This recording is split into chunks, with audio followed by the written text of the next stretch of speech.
Oleg Alexandrovic se uita cu atenție la Rita, fata ștergea podeaua și era complet absorbită de treaba ei. Ea nu face nimic, s-a gândit el. O țărancă simplă.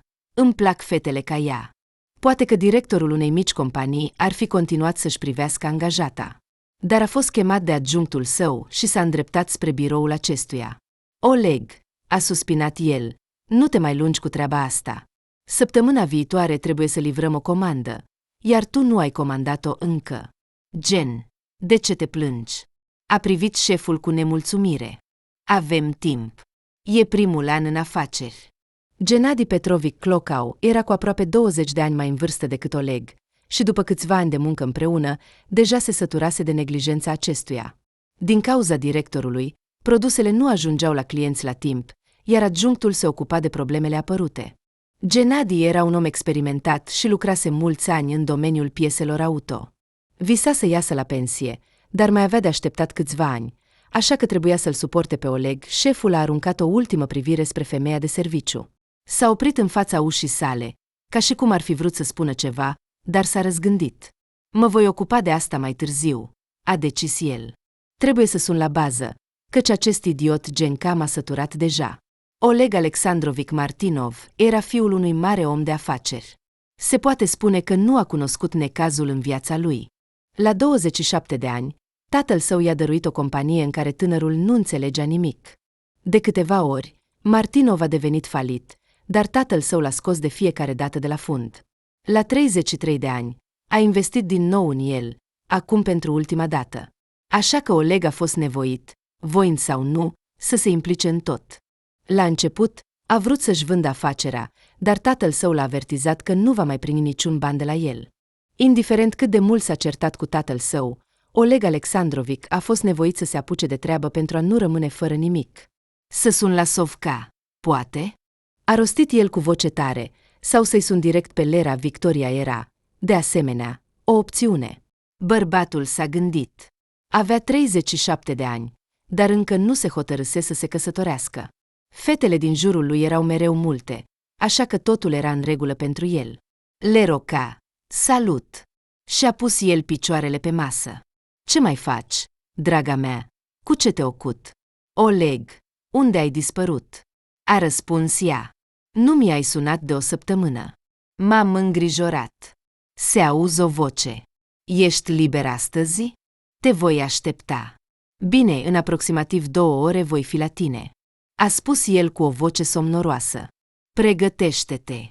Va veni dragonul tău. Nu apucase să termine, că ușa biroului său s-a deschis, iar pe prag a apărut o blondă. Tatiana. A sărit el imediat. Ce faci aici? A început să bâlbâie directorul. Oleg, ai conștiință? A spus ea, sprijinindu-se cu mâinile de birou. Te aștept de la 9. Și deja? S-a uitat ea la ceas. Era aproape 2. Nu am vrut să te sun special. M-am gândit să privesc în ochii tăi mincinoși. Tatiana, e o situație. Am avut o urgență. Am fost atât de obosit, că am uitat să te anunț. Relația cu Tatiana nu era simplă. Cu câțiva ani în urmă, tatăl bărbatului îi găsise o mireasă din cercurile sale. De ce o femeie de aproape 34 de ani nu era căsătorită, era o altă întrebare. Caracterul ei era atât de greu, încât 3 logodnici au fugit de sub cunună, iar tatălui Oleg știa despre asta. Dar a mers pe principiu. Fie te căsătorești cu Tatiana, fie nu mai veni la mine, i-a spus atunci tatăl, m-ai săturat atât de mult, încât nu voi găsi o candidată mai bună pentru tine. Tată, dar ea e capricioasă ca un copil, a încercat Oleg să-l convingă. Dă-mi timp, îmi voi găsi eu pe cineva. Nu, timpul tău a expirat, a strigat tatăl. De la 23 de ani aștept când te vei așeza la casa ta. M-au săturat aceste dansuri cu fetele tale, pe care le hrănesc tot timpul. Martinov a fost de acord, dar cu o condiție. El și Tatiana se vor întâlni timp de 2-3 ani, iar apoi vor putea organiza nunta. Tatăl a fost de acord.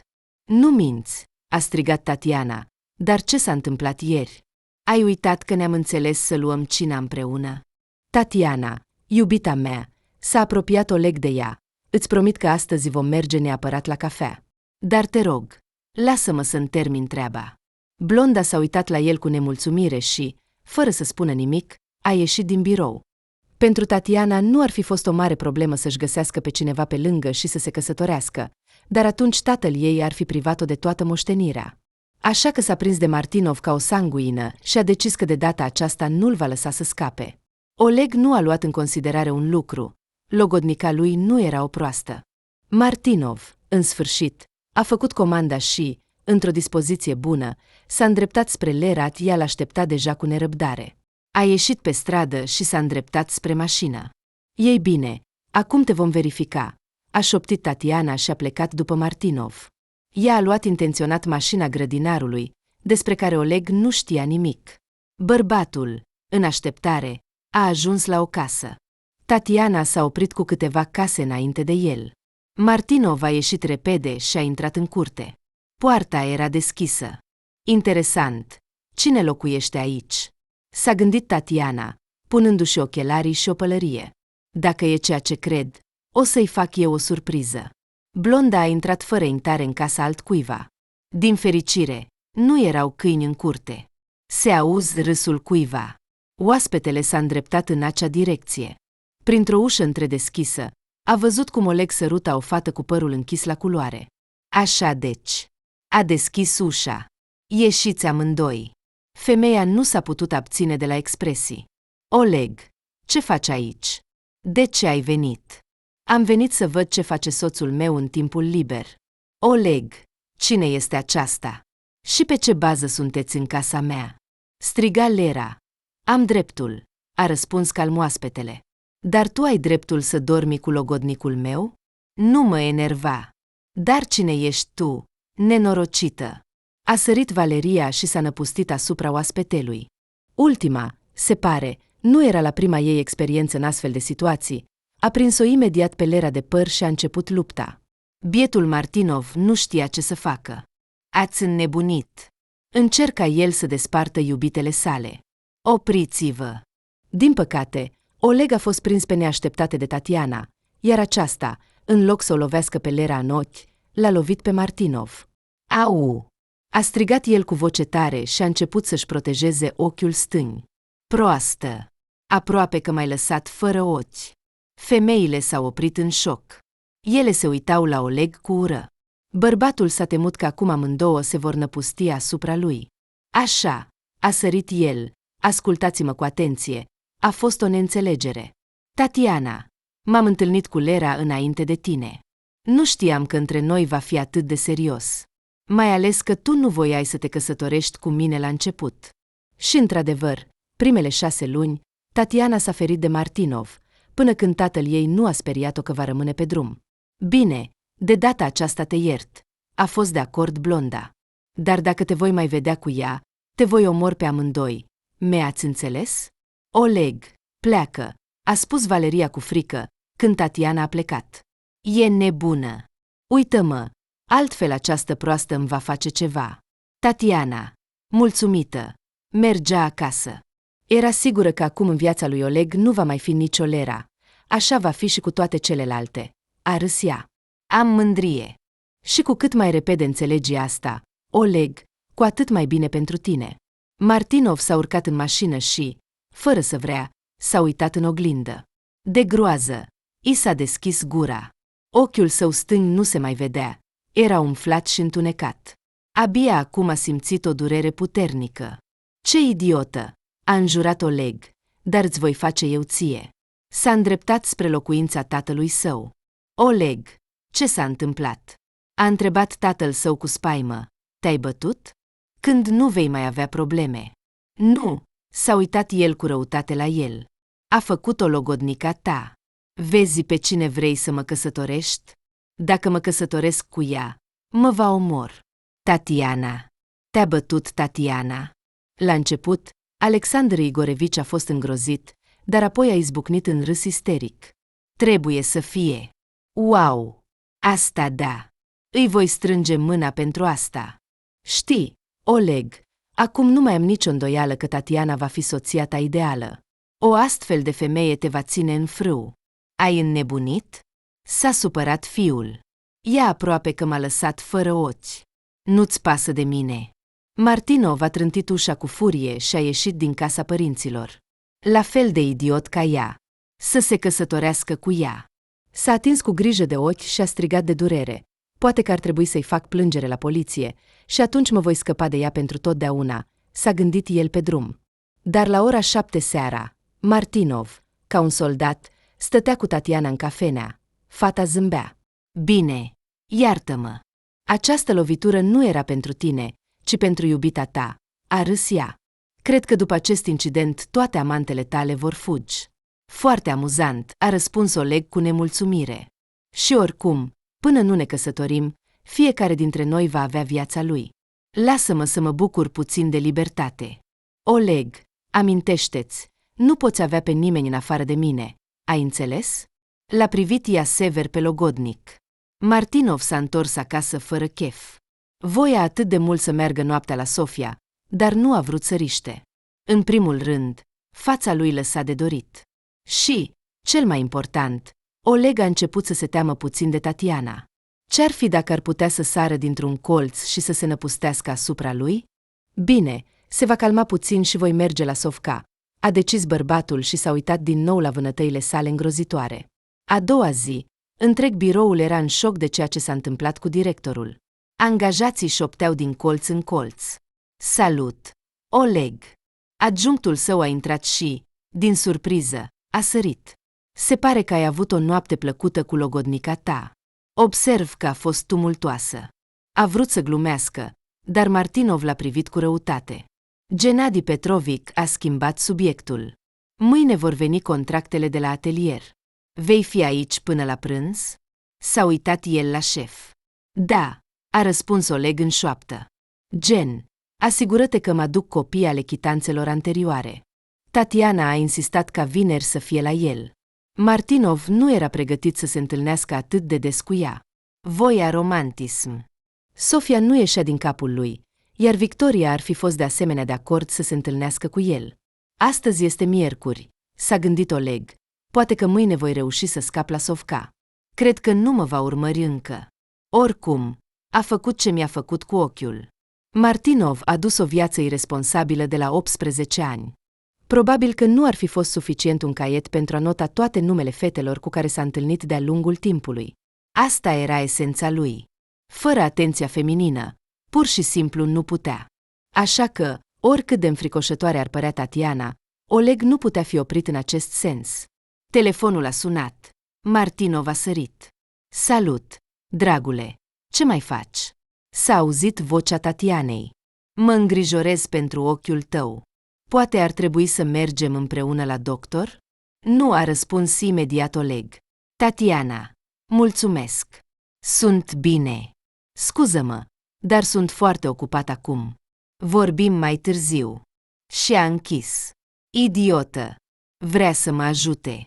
Într-un singur lucru, tatălui Oleg avea dreptate. Unui bărbat ca el îi trebuia o femeie dură.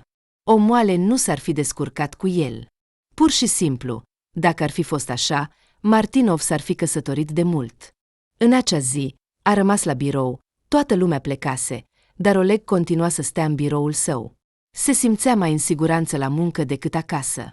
Deși, dacă logodnica lui ar fi vrut, ar fi venit și aici.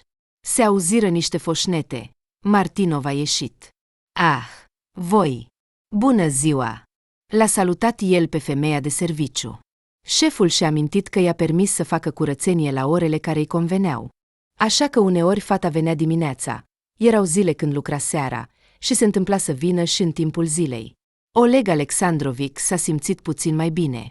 De fapt, zâmbetul de pe fața lui umflată nu arăta prea bine, dar totuși a încercat. Îți place aici? Te simți bine? A întrebat el cu un ton specific. Te deranjează cineva? Nu, a răspuns fata. Echipa voastră este bună. Probabil că te-ai lovit de un colț. Încearcă un ungüent. Această cremă se vinde în orice farmacie. Ajută foarte bine. Am avut mereu vânătăi și umflături, dar datorită ei, totul mi-a trecut repede. Mulțumesc pentru sfat. Voi încerca, a răspuns Martinov și a privit-o atent pe fată. Ea s-a rușinat și și-a plecat privirea. Oleg Alexandrovic s-a abținut de la aluzii inutile. mai ales că femeia de serviciu era prea tânără, dar în alte circumstanțe ar fi observat-o mai atent. Martinov a plănuit toată noaptea cum să se întâlnească cu Sofia a doua zi. Dar, din păcate, fata avea schimb de noapte și putea să se întâlnească cu Oleg doar dimineața de vreme. Nu voia să rămână prea mult la ea. Așa că a decis că vorbea împreună cafea într-o cafenea deschisă non-stop, iar apoi se va duce imediat cu Sofia la ea. Tatiana oricum nu se va trezi înainte de 12, așa că cu siguranță nu ne va vedea. A zâmbit el planului său. Altfel, fără fetele mele, o să nebunesc curând. A se trezi la 5 dimineața era greu pentru Oleg, dar la 6, Sofia ar fi trebuit să-l aștepte la cafenea. A reușit cu greu să se ridice din pat, dar după 30 de minute, Martinov a simțit un val de energie. Pe drum, s-a oprit la o florărie și a cumpărat un buchet de trandafiri roșii. Mulțumit! Mergea la întâlnire. Sofia, iubita mea, acesta este pentru tine. I-a întins el fetei buchetul. Ce mai faci, draga mea? Nu ne-am mai văzut de mult. Hai să bem repede o cafea și apoi să mergem la tine. Tatiana a ieșit cu grijă din spatele unui arbuște de liliac. În ciuda groazei de a se trezi de vreme, a reușit să se mobilizeze. Intuiția ei îi spunea clar că iubitul ei plănuiește ceva, așa că blonda nu a vrut să amâne. Mașina ei era parcată la capătul străzii. Aha! Iată-le! Ei bine, unde se îndreaptă el atât de devreme? S-a gândit ea cu nemulțumire. Nimic. Acum vom afla. Tatiana a păstrat distanța. De data aceasta, a venit cu mașina bucătarului ei. Femeia a întors pe strada centrală. Când Oleg s-a oprit în fața cafenelei, blonda și-a dat seama imediat că ceva nu era în regulă. Aha, deci cu flori, a zâmbit ea. Ei bine, pregătește-te. Și s-a îndreptat rapid spre cafenea. Femeia a privit cu atenție prin fereastră. La o masă, Oleg stătea cu o fată. Aceasta râdea fericit. Salut! A zâmbit străina. Dar cine este aceasta de data aceasta? Lena, Svelana, Marina. Sofia se uita neînțelegătoare la Oleg și apoi la femeie. Nu putea spune nimic. Observ că ai adus flori, a spus Tatiana. Frumoase, are gust bun. Oleg a spus cu răutate printre dinți. Nu trebuie să faci spectacol aici. Vorbim acasă. Știți că ne vom căsători în curând? S-a uitat Tatiana întrebător la fată. Și-ți voi spune sincer, nu voi tolera concurente. Le voi zdrobi cu mâinile goale. Sofia a aruncat o privire speriată la Oleg, el s-a ridicat în sfârșit de la masă și a vrut să spună ceva, dar Tatiana a prins buchetul și a început să-l lovească cu el în față. Au, doare, proastă, oprește-te. Încerca el să se apere de logodnica sa. Ai înnebunit complet? Tatiana a rupt toți trandafirii, iar fața lui Martinov, și, ca și cum nimic nu s-ar fi întâmplat, a ieșit din local. Sofia se uita îngrozită la fața lui plină de sânge. Acum îi era clar de unde a apărut un mare vânat sub ochiul lui Oleg Martinov. Înfuriat, a alergat în casa tatălui său. Voia să pună capăt imediat acestei nebunii, dar imediat ce a intrat în sufragerie, s-a oprit. Tu, ce faci aici? S-a uitat el uimit la fratele său. Când ai venit? Aha, logodnicul nostru necredincios. A intrat tatăl. Doamne, ce s-a întâmplat din nou? Ai fața plină de sânge. A făcut-o logodnica ta. Așa m-a făcut să arăt. E o psihopat. Te rog, oprește totul imediat. Nu mă voi căsători cu ea. E nebună. Oleg nu se putea opri. Cu cine te-a prins de data aceasta? A zâmbit Alexandru Igorevici. Apropo, am vorbit cu ea și mi-a povestit totul în detalii, unde ai fost și ce ai făcut. Se pare că de data aceasta te-a prins cu alta. Iată, Victor, ce pățește cineva ca fratele tău mai mare? S-a întors el către al doilea fiu. Ei bine, hai să mergem să luăm micul dejun? Despre tine, Oleg, voi spune așa. Tatiana va deveni soția ta și foarte curând. Am decis să mutăm nunta. Va avea loc în 4 luni. Cum în 4 luni? A spus Martinov speriat. Tată, ești în mintea ta? Nu vreau să mă căsătoresc cu ea. Bine, atunci voi scrie totul pe fratele tău, a răspuns tatăl calm. El nu mi-a cerut niciodată un ban în toți acești ani, iar tu, se poate spune, m-ai ruinat, așa că e suficient. Dar asta nu e corect. S-a uitat el nemulțumit la Victor. Și oricum, el nu a vrut niciodată banii tăi. Nici acum nu vrea. Dar asta e alegerea mea. A răspuns tatăl Alexandru Igorevici cu strictețe. Așa că, toate discuțiile să înceteze, du-te și spală-te, și vom lua micul dejun. De asemenea, să sărbătorim sosirea fratelui tău mai mic. Victor a plecat din casa părinților imediat ce a împlinit 18 ani. La început a studiat la un colegiu în Cehia, iar apoi a intrat la universitate. Tatăl său, desigur, i-a plătit studiile, dar deja în timpul învățării, Victor a început să lucreze. A călătorit mult. Știa 3 limbi. În ultima vreme, tatăl a început să-l roage tot mai des să vină acasă pentru un an sau 2, iar cum Victor lucra de la distanță pentru o mare companie, locul de reședință nu era o problemă pentru el. Ei bine, de ce nu te căsătorești cu Victor? A întrebat Oleg cu răutate, când stăteau la masă. Îi am încredere totală. Își va alege o fată pe care o va iubi, chiar dacă va fi dintr-o familie obișnuită, a răspuns Alexandru Igorevici. Dar de ce nu pot face și eu asta? A replicat imediat fiul mai mare. De ce nu pot să mă căsătoresc cu o fată dintr-o familie obișnuită?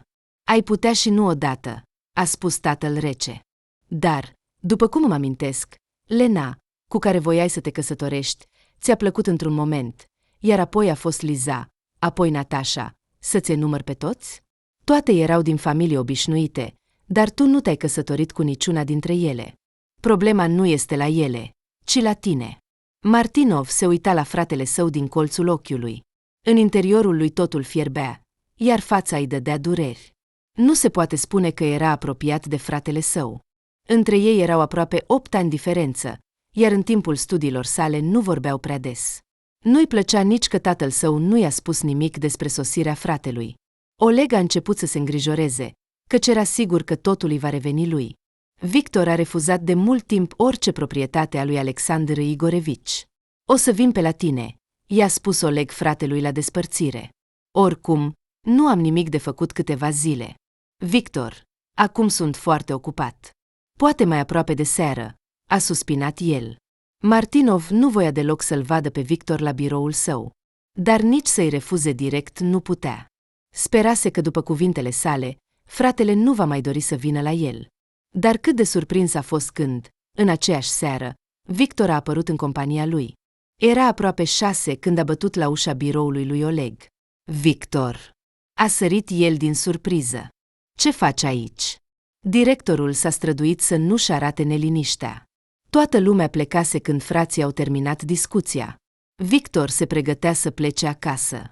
Dar în birou a intrat brusc Tatiana. De ce mi-ai blocat numărul? A strigat ea cu toată gura. Ah, tu, nenorocit! Nu ți-a fost de ajuns că ți-am dat câteva palme. Acum o să te lovesc din nou.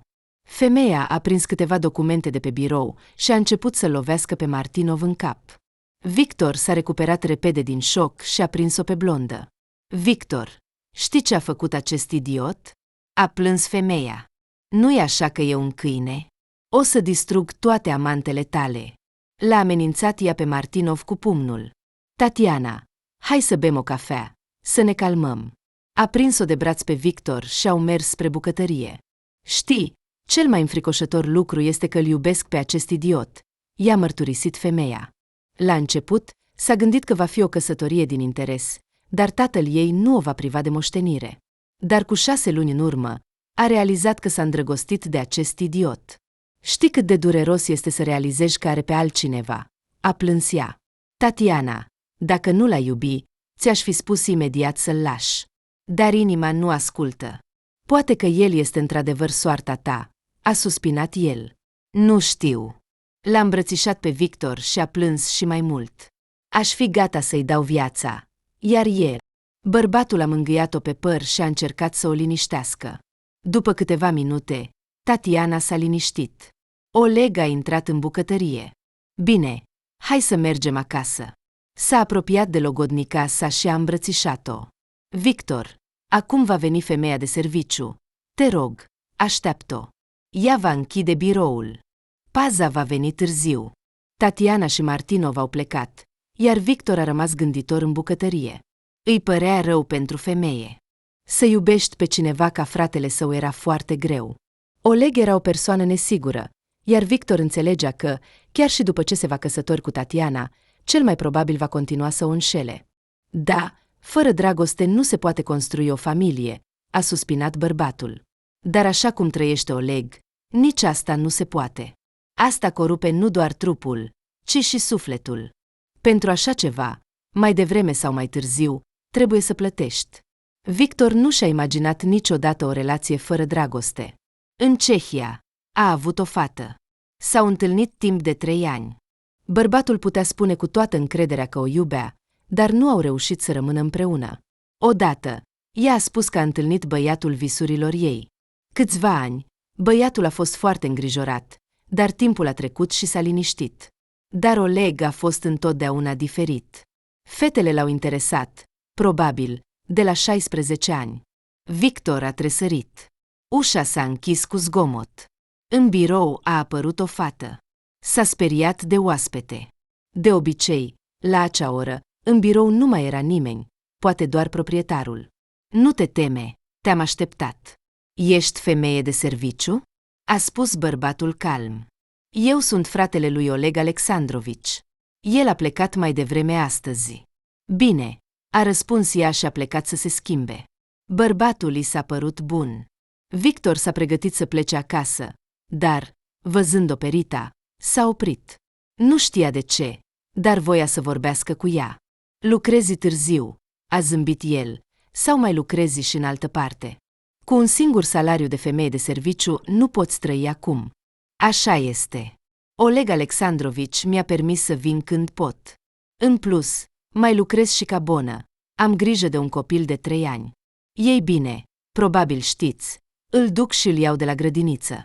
Stau cu el până vin părinții de la muncă. Da, nu toată lumea reușește să obțină o profesie, a suspinat el. Pentru tot trebuie să plătești. Așa că oamenii se descurcă cum pot. Mi-ar plăcea, a răspuns Rita. Dar acum 6 luni a murit bunicul meu. Până la 18 ani am primit bani, iar bunicul lua pensie. Tot ce am reușit să strângem, am plătit partea pentru apartament. Acesta aparținea surorii lui, așa că am avut noroc. Am un loc de trai. Dacă aș fi început să studiez, aș fi primit pensie, dar cred că tot nu ar fi fost suficient. Fără muncă nu poți face nimic. Așa că am decis să lucrez puțin, să strâng bani, iar apoi să mă gândesc la o profesie. În curând voi împlini 20 de ani. Cum se spune, totul este înaintea mea. Victor a simțit o durere interioară. În viața lui a întâlnit mulți oameni care aveau mare nevoie, dar doar câțiva dintre ei erau dispuși să depună eforturi pentru a-și îmbunătăți viața. Majoritatea nu voiau să-și schimbe situația. În Rita se simțea viața și dorința, iar bărbatul a simțit că ea nu se va pierde. Să aibă succes, se gândea bărbatul când se întorcea acasă.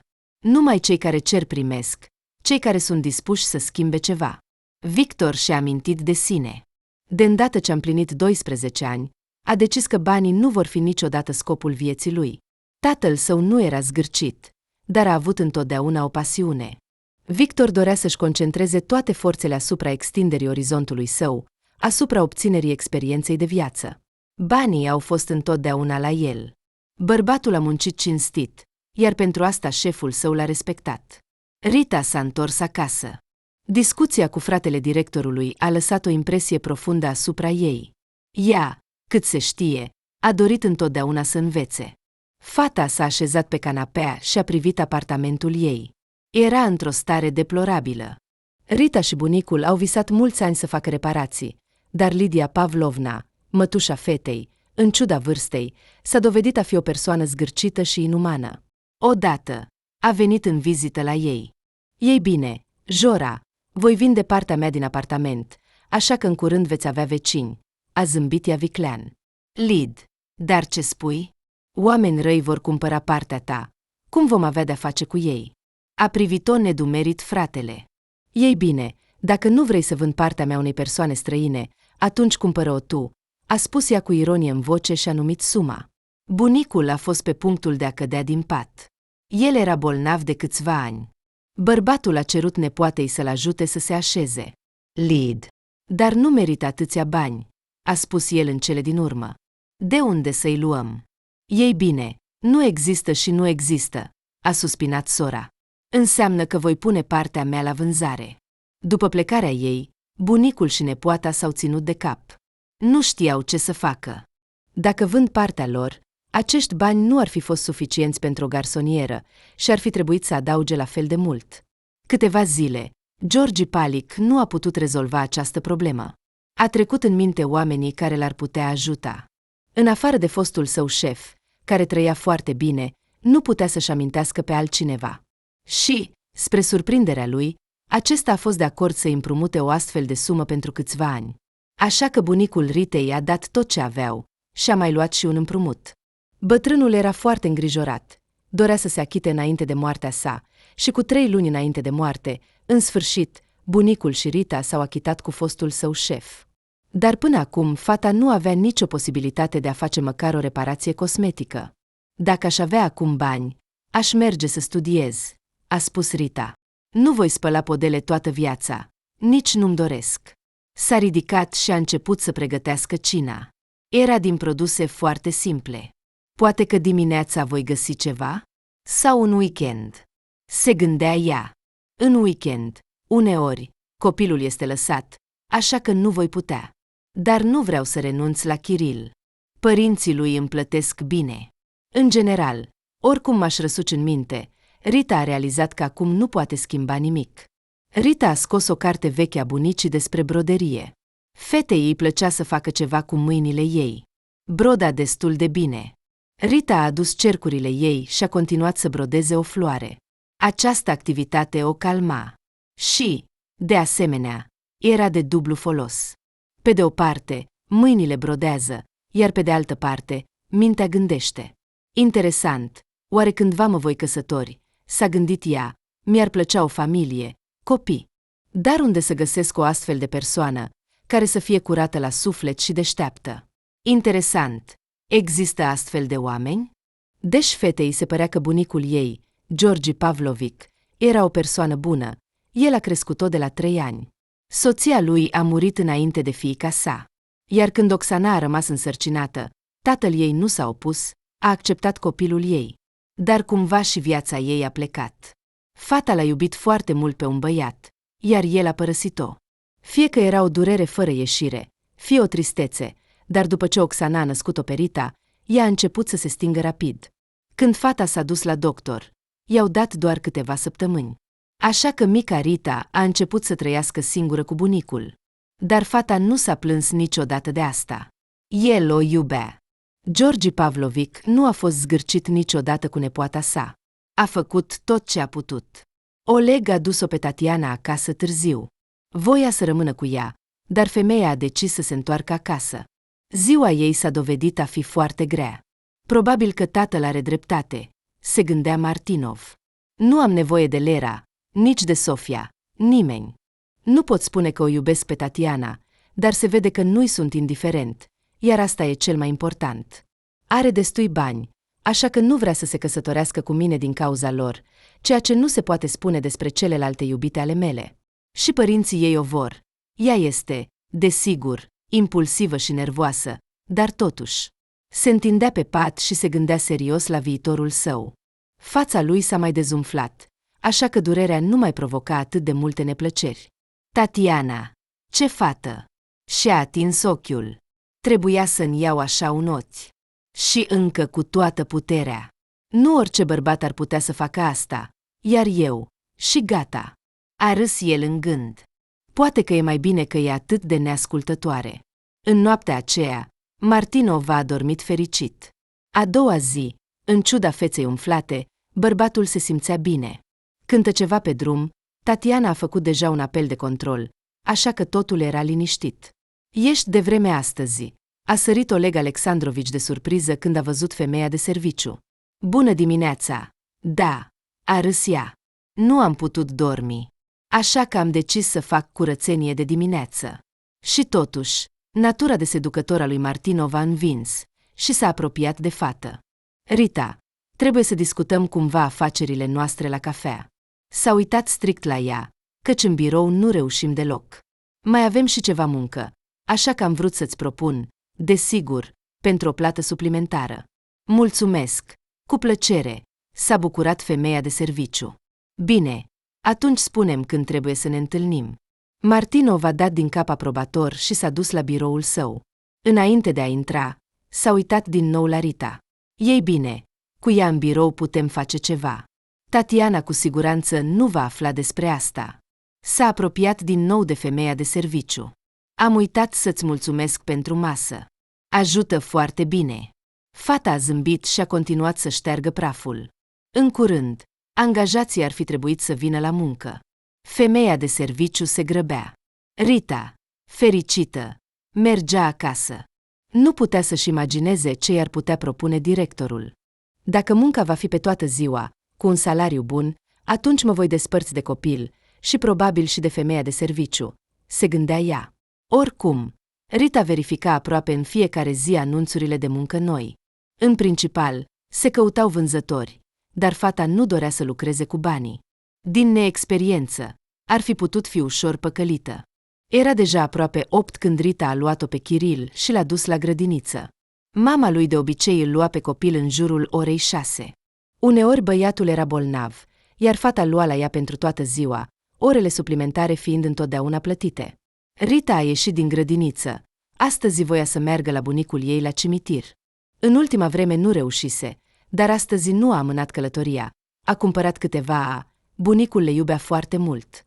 Nu cumpărau fructe prea des, dar Rita îl răsfăța din când în când, mai ales când era foarte bolnav.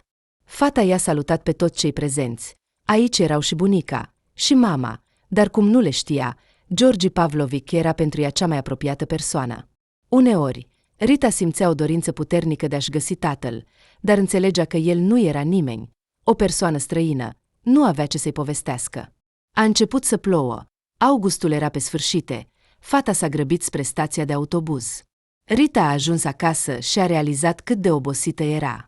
În 3 luni urma să împlinească 20 de ani și aceasta era prima dată când își va sărbători ziua de naștere fără bunicul ei. Rita s-a întins pe canapea și a închis ochii. În fața ei a apărut fața lui Petru Semenenco. Fata a zâmbit. Era colegul ei de clasă. Cât se știe, a fost îndrăgostită de el. Dar, din păcate, băiatul niciodată nu a observat-o. Interesant. Cum o fi? S-a gândit Rita. După ce a plecat să studieze la capitală, nu l-a mai văzut niciodată. Fata își imagina clasa a 11-a. Ei bine, erau deja destul de mari. Nu prea mulți dintre băieți au reușit să se înscrie undeva după terminarea școlii. Mulți dintre ei Rita îi întâlnea uneori prin oraș. În principal, toți lucrau. Câteva colege s-au căsătorit și au născut deja copii. Probabil că nu aș fi născut la 19 ani. Pentru mine ar fi prea devreme. Dar la 23, 25, probabil că ar fi normal. A doua zi, Rita a ajuns în birou abia seara. Angajații care plecau ultimii au spus la revedere, dar în biroul directorului lumina era încă aprinsă. Fata făcea curățenie în hol când a intrat Victor. El a salutat femeia de serviciu și a vorbit puțin cu ea. Oleg a ieșit și el. S-a uitat întrebător la fratele său. O știi pe Rita? A întrebat el cu suspiciune când au intrat în biroul său. Da, ne-am cunoscut în acea seară când Tatiana a venit la tine, a răspuns el. A, exact, am uitat. Oleg a suspinat ușurat, căci s-a gândit că fratele său o cunoaște personal. Ei bine, spune-mi, de ce ai venit? Păi, am trecut pe aici, așa că am decis să văd cum îți merge, a zâmbit Victor. Credeam că tatăl tău te-a trimis deja. Ce fac ei acolo? Am atâta de făcut încât pur și simplu nu pot ajunge la ei, a făcut fratele mai mare o față de suferință. Ești norocos. Tu nu lucrezi în birou, nu ai nicio responsabilitate. Ba da, am, a răspuns celălalt. Încearcă să faci o greșeală în program, căci nu doar că nu va funcționa, dar va aduce și mari daune. Ei bine, în asta nu voi crede niciodată, a răspuns Oleg cu superioritate. Bine, dacă vrei, mănâncă ceva în bucătărie. Acolo găsești orice pentru ceai. Eu mai am de muncit. Victor nu voia să întârzie. A mai vorbit puțin cu Rita și a plecat. Ce caută el aici? Nu cumva tatăl lui l-a trimis și mai și flirtează cu femeia mea de serviciu. Trebuie să rezolv repede problema cu ea. N-am ce să îndrept mâinile spre ea. Oleg stătea fără chef. S-a gândit mult și a mers hotărât spre Rita, dar, din păcate, nu a găsit-o deja în birou. Ea plecase și ea. Cum să o invit acum la cafea cu un os așa? Se uita cu groază la fața lui Martinov. Toată lumea râde de mine. Bine că nu știu că mi-a dat o femeie, altfel m-ar fi făcut de rușine. Bine, atunci, data viitoare, când va veni să spele seara, voi vorbi cu ea. Cu astfel de gânduri, Martinov s-a întors acasă. Imaginația lui deja își picta cum va avea prima întâlnire cu femeia de serviciu, iar apoi, după o săptămână-două. Deodată, telefonul lui Oleg a sunat. Ce vrei acum? A înjurat el. Salut, iubirea, a răspuns el la telefon. Ce mai faci? Astăzi am fost atât de obosit. Abia am ajuns acasă. Salut, Oleg, a răspuns Tatiana. Mă bucur că ești bine și că ești ocupat. Noi am fost astăzi cu mama să alegem rochia de mireasă. Martinov a palid. A uitat complet că în 4 luni va avea loc nunta lui. Da, a spus el cu uimire. Și cum? Ați găsit ceva? Oleg s-a scărpinat în cap. Aș spune că doar ne-am uitat. Dar tu? Când te duci să-ți iei costumul? A râs femeia. Dacă vrei, putem merge împreună să ne uităm. Păi, eu, voi merge cu Victor. El mi-a promis că mă va ajuta. A inventat repede mirele. Tatiana, mulțumesc pentru ofertă, dar cred că ne descurcăm noi. Oleg, mi-e dor de tine. Când ne întâlnim? A început să se plângă blonda. Nu te-am văzut de câteva zile. În curând. Acum termin o treabă și în weekend ne vedem cu siguranță, a spus Martinov. De ce ești așa îngrijorată? Nu ești singură acolo, nu? A întrebat Tatiana cu suspiciune. Oleg, dacă aflu că ai pe cineva, te jur că te omor. Da, cui mai trebuie acum un astfel de chip umflat? A râs mirele. Mi-ai pus o astfel de pecete a fidelității pe toată fața, încât acum nimeni nu se va uita la mine. Tatiana s-a liniștit și au terminat conversația. Oleg și-a șters sudoarea de pe față și a pus telefonul pe masă. Ce fată! Are un fel de intuiție. Nu mai pot visa acum. Mă detectează imediat, a înjurat el. Și într-adevăr, Tatiana avea o neliniște în suflet. De la Oleg se putea aștepta orice. Chiar și în ciuda vânătăii sale uriașe și a feței neatractive, acest șmecher ar putea totuși să-și găsească pe cineva. Martinov se zbătea între a se întâlni cu Victoria, care era o fată experimentată, sau a începe o relație cu femeia sa de serviciu. O fată atât de naivă ar putea fi ușor păcălită. Oleg a simțit un impuls și se îndrepta tot mai mult spre ideea că următoarea sa muză va fi totuși Rita a doua zi. Martinov era în așteptare. Dimineața. Rita nu a venit. Oleg Alexandrovici se temea că ea va veni să facă curățenie în timpul zilei, dar cum acest lucru nu s-a întâmplat, a înțeles că fata va fi în birou seara. Era deja 5 și tot arunca priviri la ceas. La 6, oamenii au început să plece treptat. Oleg, dacă mai lucrezi, uită-te la documentele de astăzi, a cerut Gennadi Petrovic. Trebuie să mă sun cu ele mâine. Acesta a dat din cap afirmativ și s-a despărțit de adjunctul său. Toți au plecat, iar Martinov, ținându-și respirația, a așteptat. După aproximativ 10 minute, Rita a apărut în birou. Oleg s-a dus la oglindă și și-a aranjat părul. De la fața sa drăguță aproape că nu mai rămăsese nimic, dar gropița de pe bărbie arăta în continuare că era un bărbat pasional. Rita, bună ziua! S-a apropiat șeful de femeia de serviciu. Nu am putea discuta puțin? Sincer, am vrut să organizăm o întâlnire de afaceri la cafea, așa cum se cuvine, dar, îmi pare rău, nu am deloc timp. Da, desigur, a zâmbit femeia de serviciu. Oleg Alexandrovici, voi fi doar bucuroasă. Șeful și subordonata au mers în bucătărie. Bărbatul a făcut cafea și i-a oferit Ritei. Rita, înțelegi, este o problemă. Curând secretara mea ar trebui să plece și caut un nou om pentru locul ei. A început directorul să-i povestească planul pe care îl pregătise dinainte. Așa că, ce părere ai despre o astfel de ofertă? Desigur, salariul va fi mai mare decât cel pe care l-ai acum. Te voi pregăti. Sunt de acord, a răspuns imediat Rita. Spune-mi, La ce oră trebuie să mă pregătesc? Cred că în câteva luni ne vom întoarce la această discuție, nu-i lua ochii de pe ea Martinov. Numai că nu știu, soțul sau iubitul tău nu va fi împotrivă. Nu am pe nimeni acum, a răspuns femeia de serviciu, și părinții nu mai sunt, așa că am nevoie de o muncă bună. Bine, atunci povestește-mi ceva despre tine. Pur și simplu, secretarul este o persoană responsabilă, așa că am nevoie de câteva informații despre tine. Rita a povestit puțin despre cum trăiește și ce îi place. Martinov a privit-o atent. De ce nu te-ai căsătorit încă? A pus el o întrebare prea personală. Păi, nu am întâlnit încă bărbatul potrivit, a zâmbit ea. Când îl voi întâlni, mă voi căsători imediat. Fata a vrut să transforme totul într-o glumă. Oleg Alexandrovici era mulțumit de discuție. Rita era o orfană, așa că a se îndrăgosti de ea nu ar costa nimic. Și ce pretenții ar putea avea ea față de el? Chiar dacă Tatiana l-ar putea suspecta de ceva, ar putea ușor să-și îndrepte atenția spre Rita, uite, o sărăcuță a decis să-l seducă, vrea să se căsătorească cu el și așa mai departe. A doua zi, în birou, fratele a venit din nou la Oleg, aceste vizite ale lui Victor nu-i plăceau deloc lui Oleg, se străduia să se abțină și vorbea printre dinți. Dar cel mai mult îl deranja pe Martinov că Victor vorbea liber cu femeia lui de serviciu. Asta pur și simplu îl înnebunea pe Oleg, avea propriile sale planuri pentru ea, iar fratele său nu făcea parte din ele. Observ că te-ai îndrăgostit de femeia mea de serviciu?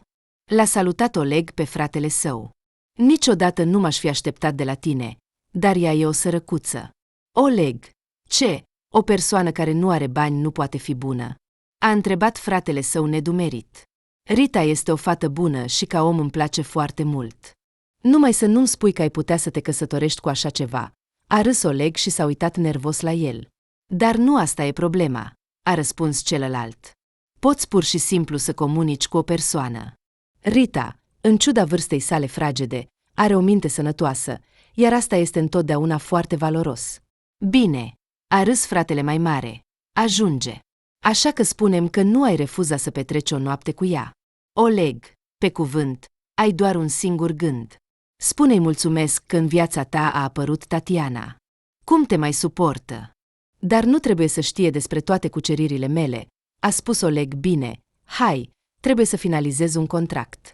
Transmite salutări părinților. Dar tu când te duci să-i vizitezi? S-a uitat nemulțumit la el Victor. Te așteaptă de câteva luni. Și tu, așa cum înțeleg, nu poți să te descurci cu fetele tale. Dar asta e sfânt. A râs Oleg la despărțire. A lăsa astfel de lucruri pe mai târziu nu se poate, altfel vezi ce se întâmplă, a arătat el pe vânătăile sale. Victor a plecat. Înțelegea că nu putea să-l ajute pe fratele său. Oricum, el va rămâne așa până nu se va sătura de aventurile sale. Dar Oleg s-a alarmat. Victor ar putea să-i amestece toate cărțile. Martinov plănuia să o curteze pe Rita câteva săptămâni, dar acum a realizat că trebuie să acționeze repede. Altfel, fratele său mai mic ar putea să se împrietenească cu femeia de serviciu, iar asta ar împiedica imediat romanul lor. Cum să o seduc acum? Se gândea bărbatul. E clar, după prima întâlnire nu va dormi cu mine. Atunci cum să o aduc acolo?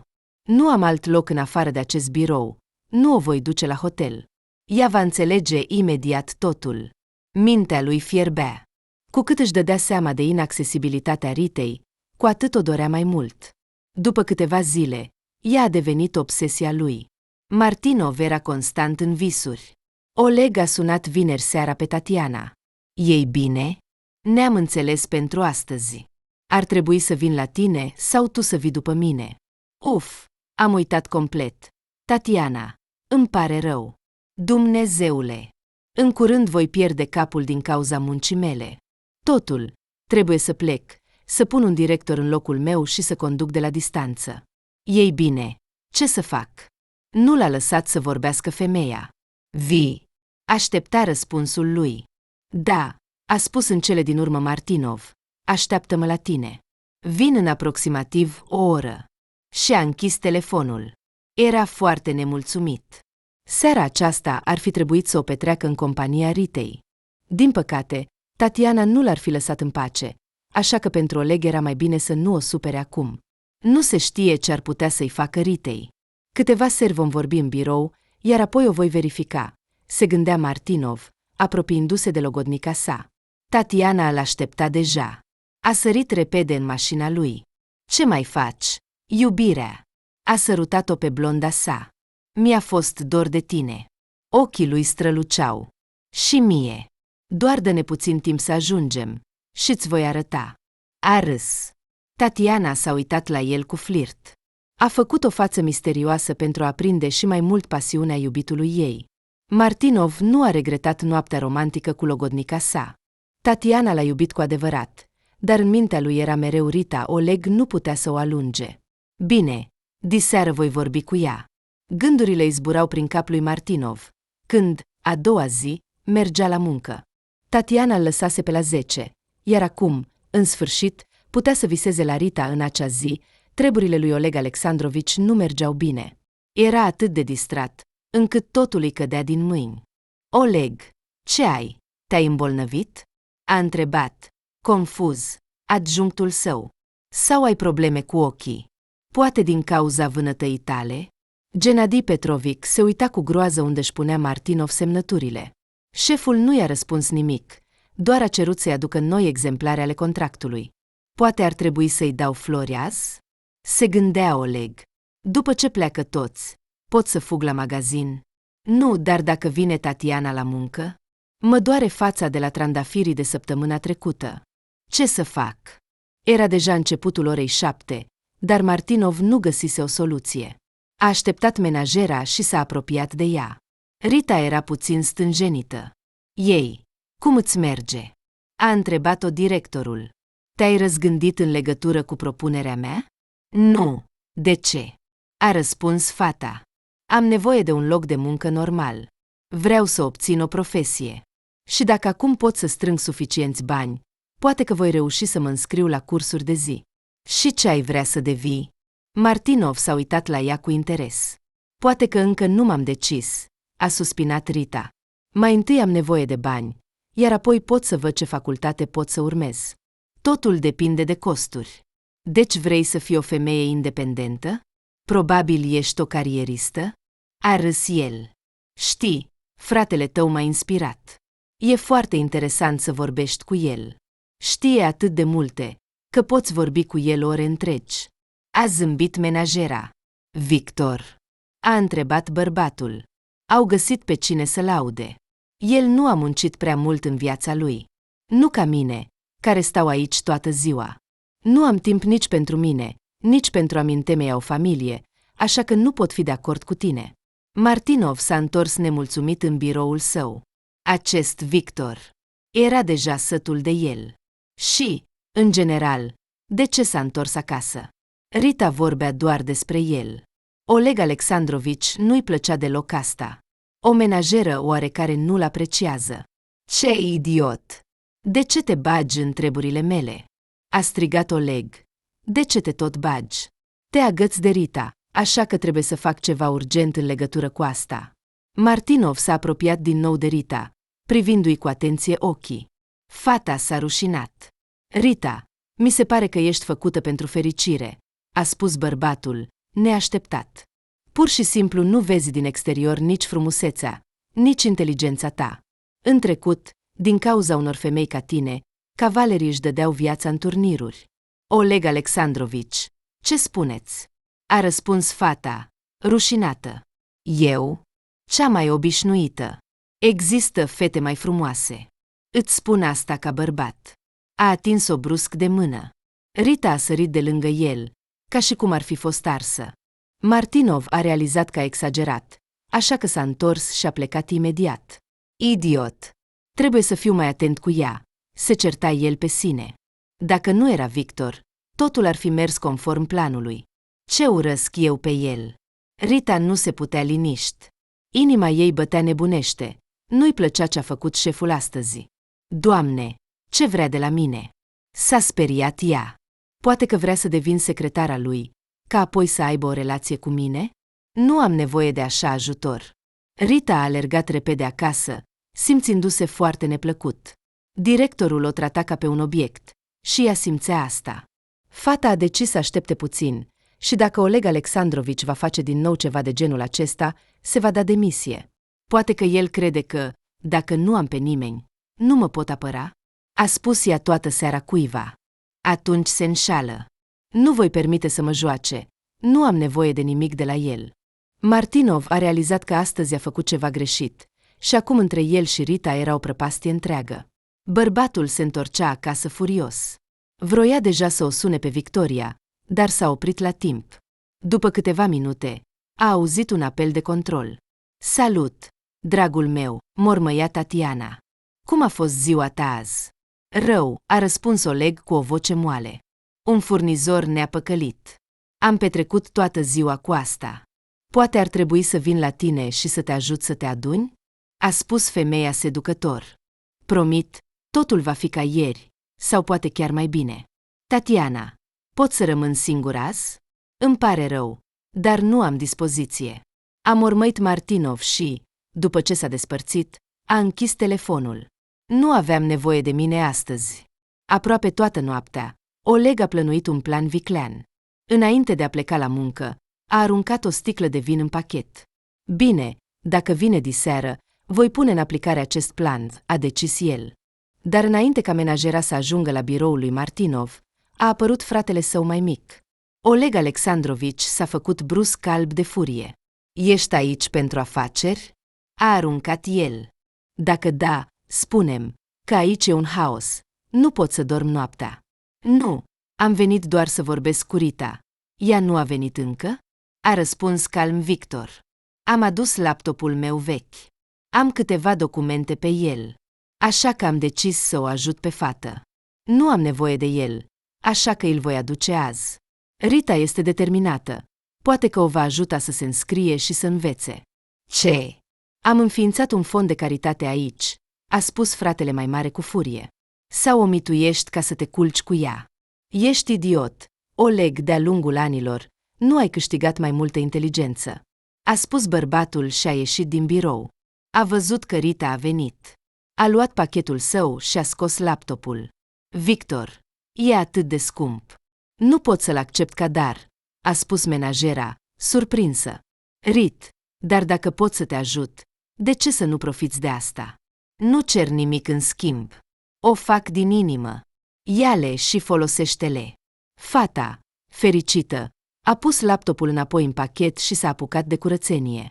Astăzi, oaspetele o ajuta. Victor îi schimba apa, ștergea praful. Oleg Alexandrovici, stând la ușa deschisă, spiona. Se enerva atât de tare, încât întreaga lui față semăna cu o vânătăi neagră-violetă. Urăsc. A strâns pumnii. Mizerabil. E a mea. De ce te bagi în ea? Bine, te voi face eu. În acea seară, Victor nu s-a despărțit de Rita, au mers împreună acasă. Bărbatul a dus-o, iar ei s-au despărțit ca niște prieteni foarte buni. Rita, fericită, a intrat în apartament și a pornit imediat laptopul. Victor i-a desenat câteva scheme despre cum să-l pornească și cum să-l folosească. Fata a reținut totul repede. Acum îi mai rămânea să facă internetul și putea să învețe orice. Doamne, cât de interesant! Nu se putea dezlie de entuziasm Rita.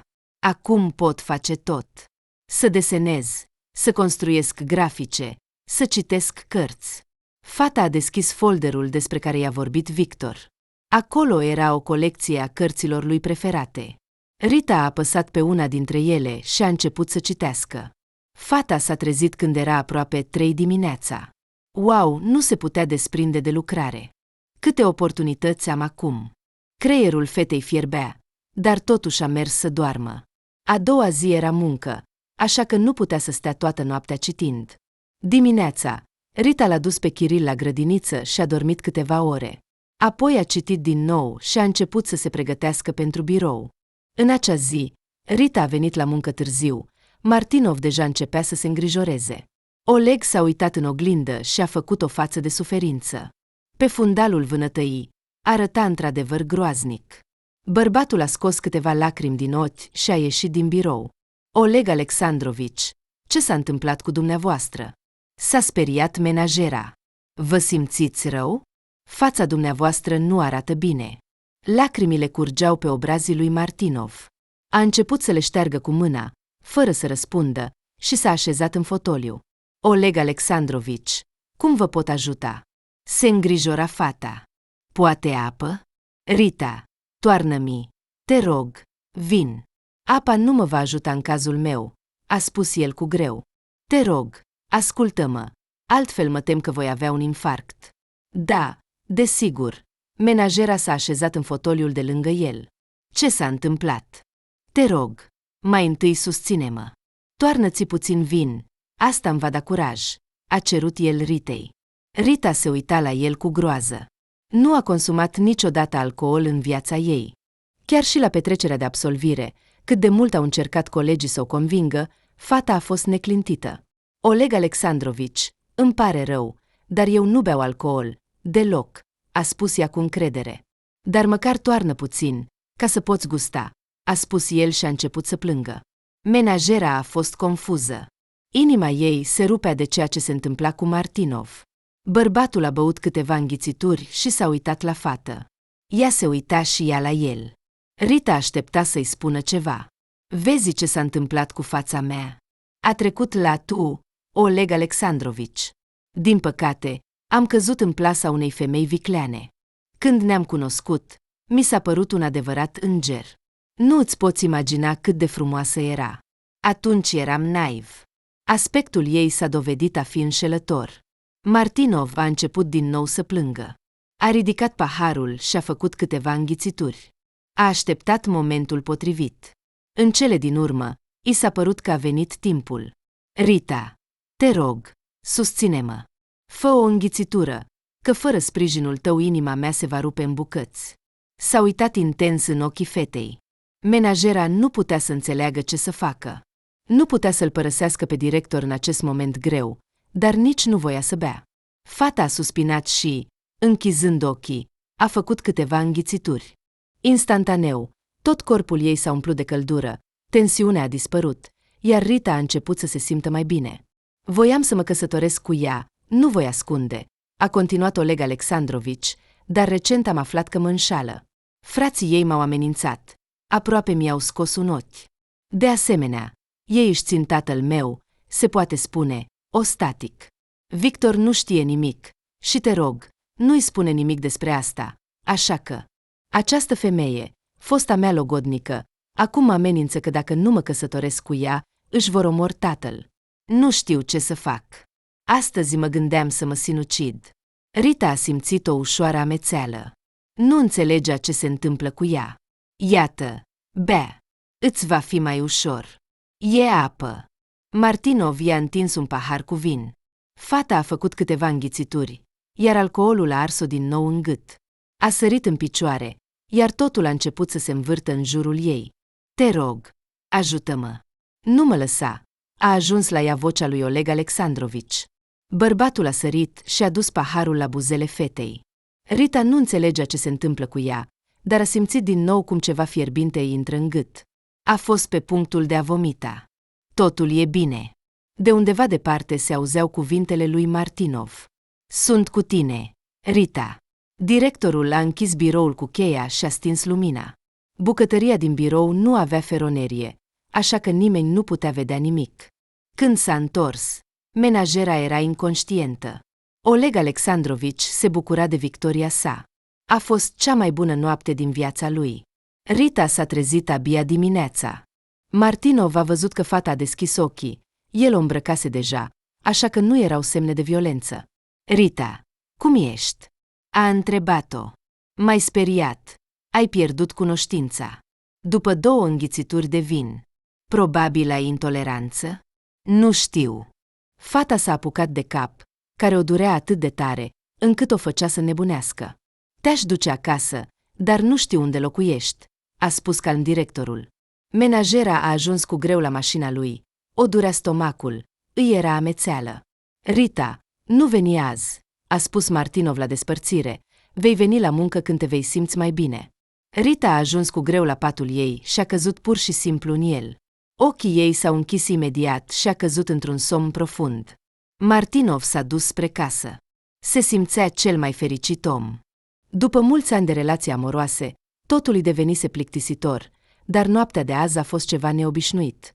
Singurul lucru pe care Oleg nu-l știa era ce va face mai departe. "E a mea," râdea el. "Am reușit să cuceresc această stâncă inaccesibilă. Totul a ieșit conform planului meu." Martinov a ajuns acasă și s-a aruncat în pat. S-a trezit când cineva îl zgâlâția dintr-o parte în alta. "Ridică-te!" striga Tatiana cu voce tare. "De ce nu ești la muncă? Nu pot să te sun toată dimineața." "Tatiana, lasă-mă în pace." A deschis Oleg ochii. "Nu-mi strica somnul. Am muncit toată noaptea." "Da." L-a lovit ea cu toată puterea cu perna. "De ce miroși alcool?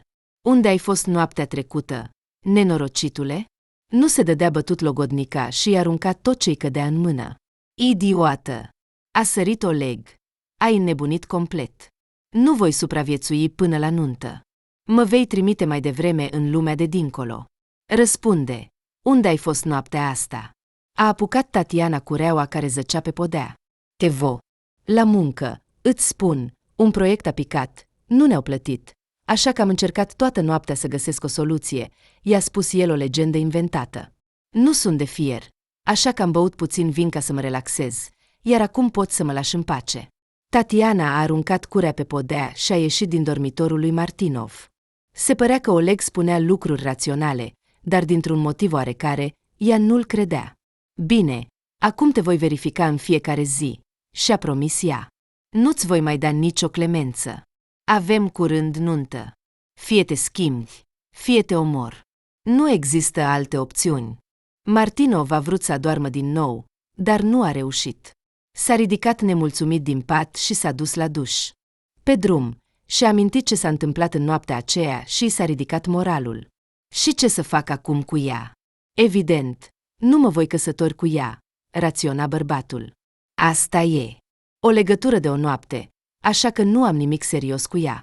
Dar dacă ea își dă seama de ceva sau dacă are vreo pretenție față de mine, de unde să știu cu cine doarme? Și nu voi permite să-mi pună asta în cârcă. A zâmbit mulțumit. Trebuie să-i dau credit.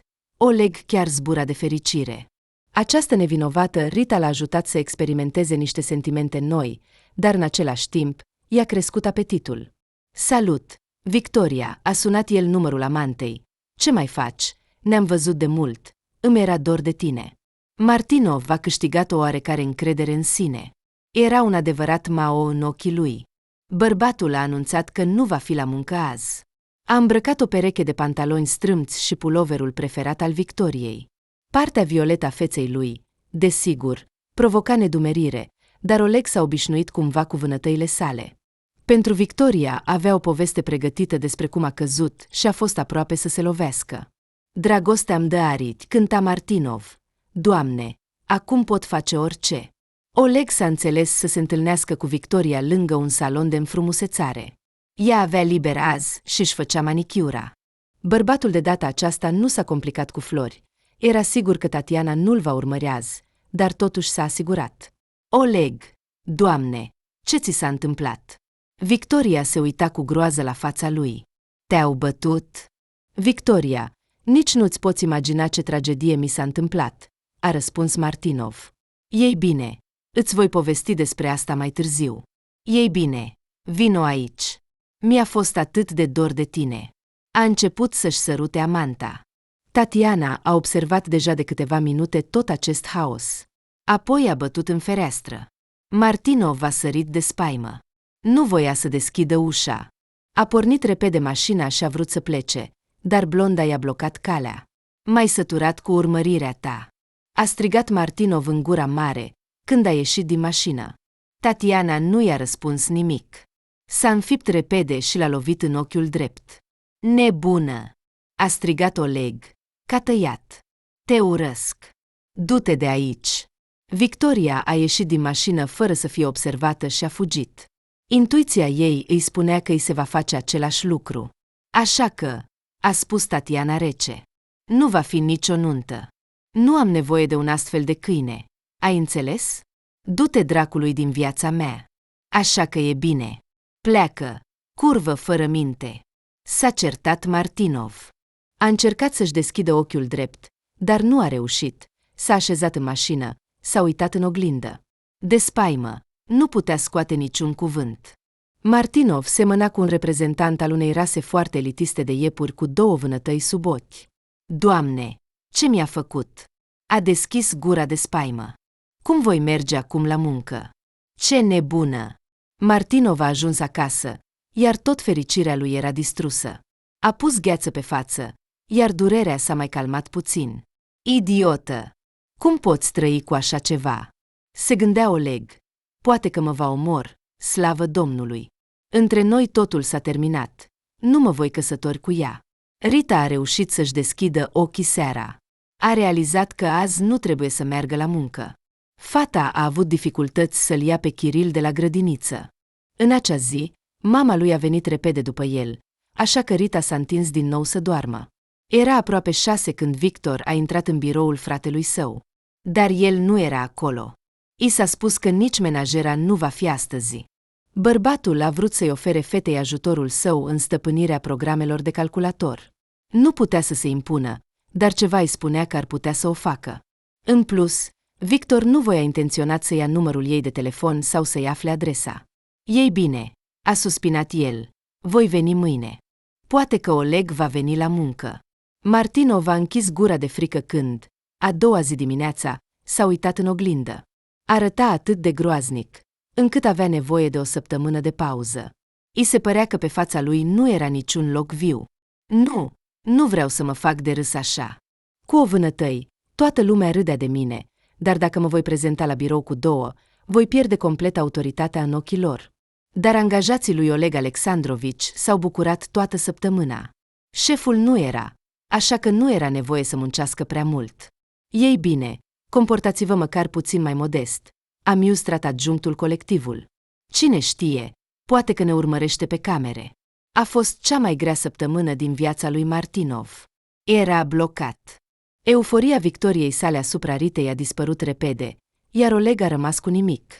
Cu Rita nu mă voi căsători cu siguranță, se gândea el. Nu o iubesc.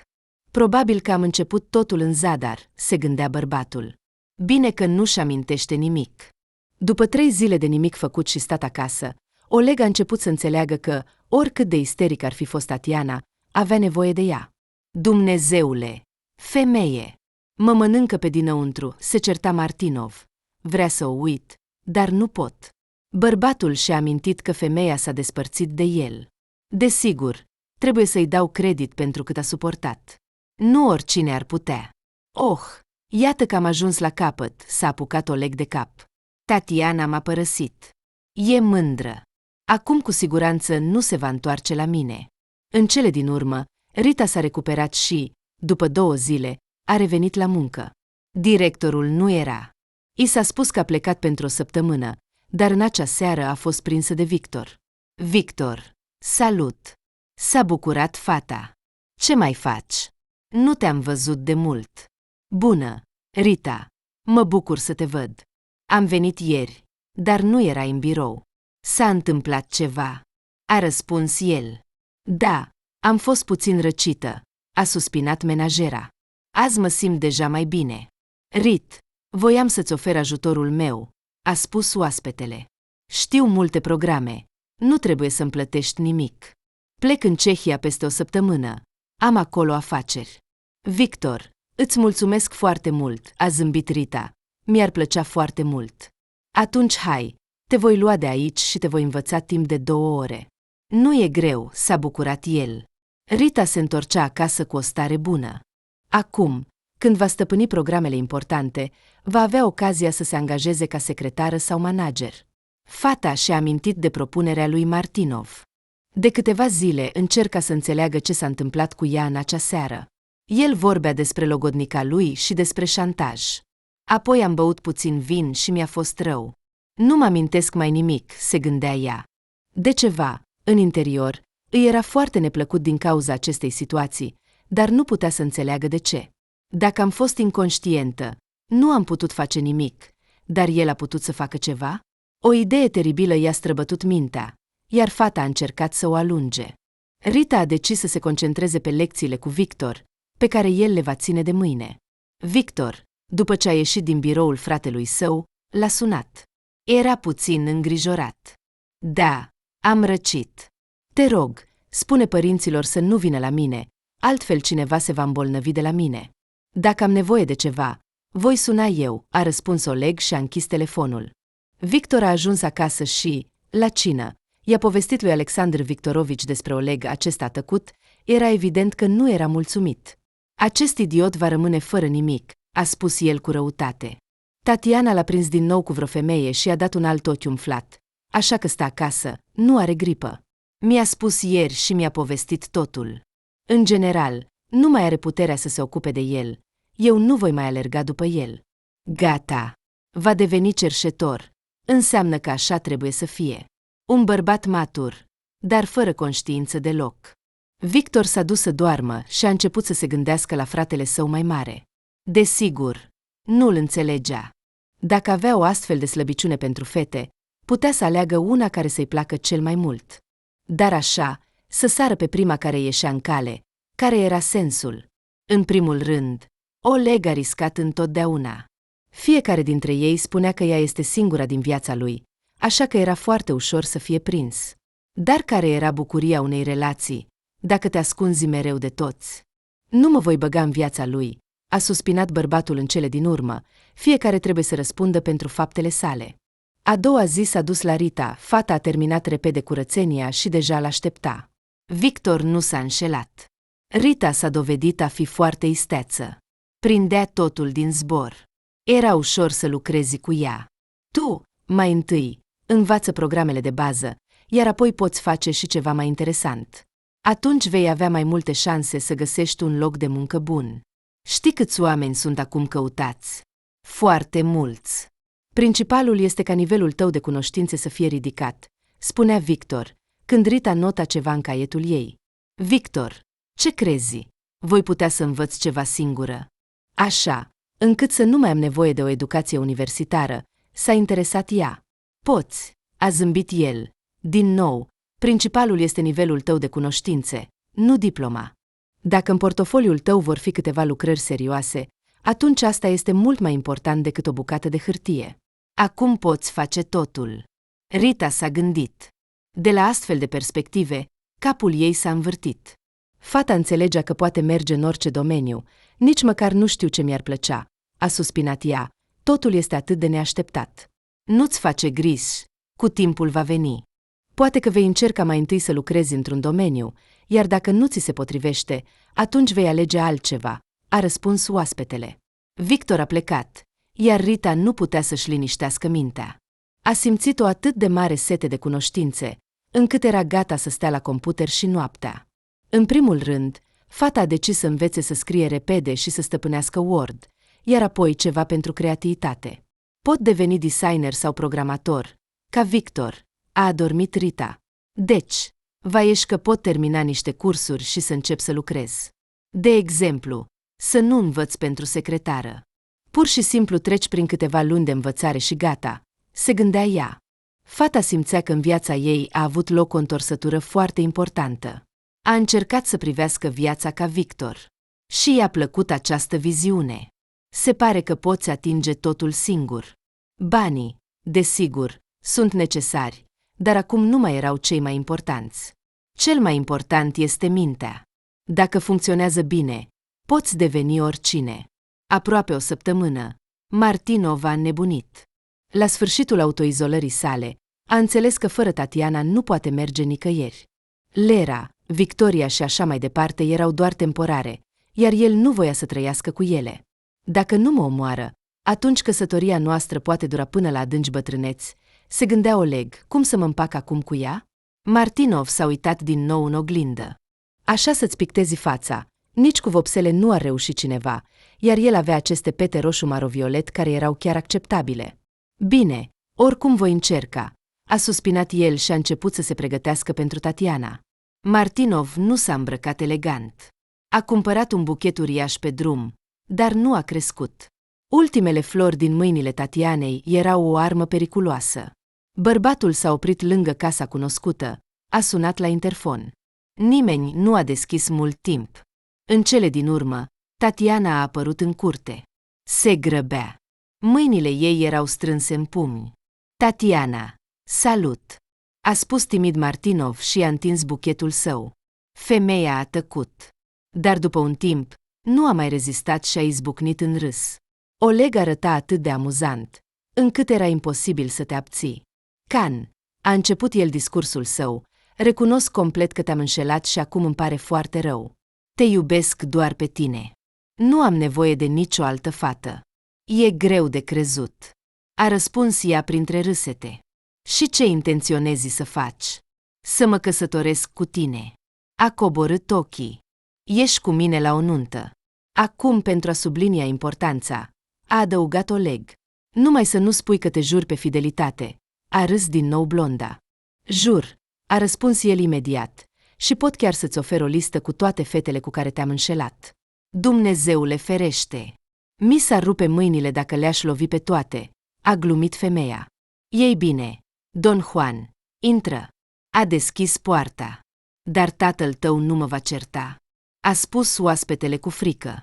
Pentru că aveți o familie așa, simte ceva și imediat te lovește. Nu, lui este suficient ce am făcut cu tine. A luat-o de mână și a dus-o în casă. A trecut o săptămână repede. Rita era foarte mulțumită de rezultatele sale, iar Victor de asemenea. I-a dat o sarcină pentru perioada în care va fi plecat. Deși Oleg și Tatiana au decis să se căsătorească în o lună, Victor nu va putea participa. I s-a propus să lucreze la un proiect foarte important, iar acum toți trebuiau să se pună de acord în termen de o lună. Dar, sincer, bărbatul nu dorea să participe la această ceremonie. Indiferent cât de mult a insistat Alexandru Igorevici pentru prezența lui, el a refuzat. Rita, ce zici? Ne vedem peste o lună? A spus Victor la revedere în ultima zi. Dacă e ceva, sună-mă. Singurul lucru, doar seara, pentru că în alt timp nu voi putea răspunde. Victor, îți mulțumesc pentru tot, a strâns mâna lui prietenește fata. Ai făcut atât de multe pentru mine. Știi, mă simt de parcă mi-ai deschis întreaga lume. Promit că voi continua să lucrez și până la venirea ta voi stăpâni tot ce mi-ai dat. La câteva zile după plecarea lui Victor, în birou a apărut Oleg Alexandrovici. Angajații săi abia se mai stăpâneau. De mai multe ori, adjunctul său a glumit pe seama lui, iar Martinov s-a certat serios cu el. Oleg Alexandrovici, bună ziua! A bătut menajera la biroul său pentru a-l saluta. Ah, Rita, bună seara! A răspuns el. Fata a închis ușa și nu l-a mai deranjat. Ce se întâmplă cu el? S-a gândit ea. Odată își deschide sufletul, apoi se face că nu mă observă. Bine, lasă-l. Chiar dacă nu mă va lua secretară, acum voi putea găsi cu ușurință un loc de muncă. Din acea zi, Martinov a încetat complet să mai acorde atenție Ritei. Uneori nici măcar nu o saluta.